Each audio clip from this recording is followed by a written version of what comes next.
إذا كنت في نعمة فرعها فإن المعاصي تزيل النعم، وداوم عليها بشكر الإله فإن الإله سريع النقم.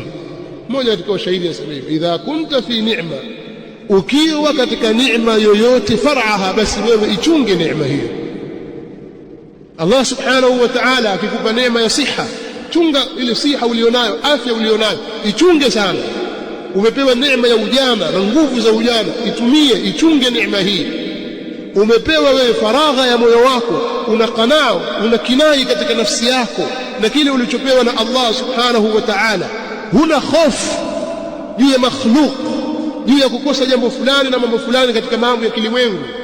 Wewe umepewa Uislamu, uko ndani ya moyo wako na tauhidi na sunna. Ukiwa katika neema hii, far'aha, ichunge neema hii. Fa innal maasi tuzilu ni'am, kwa sababu maasi yanaondosha neema za watu.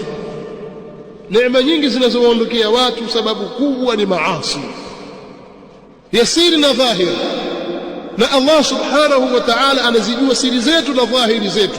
Mbele za watu pengine ukawa wewe ni atqa nnas, pengine mbele ya Allah subhanahu wa ta'ala min afjari nnas.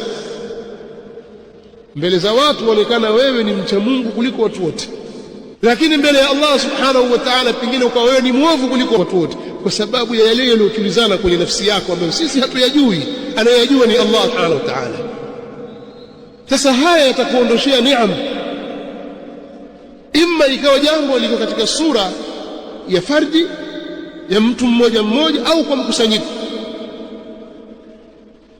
ukaikosa neema hii, Allah akakutoa katika ule mjitamaa, ukawa wewe hauko tena, wala si mwenye kupendeza, wala hunufaiki.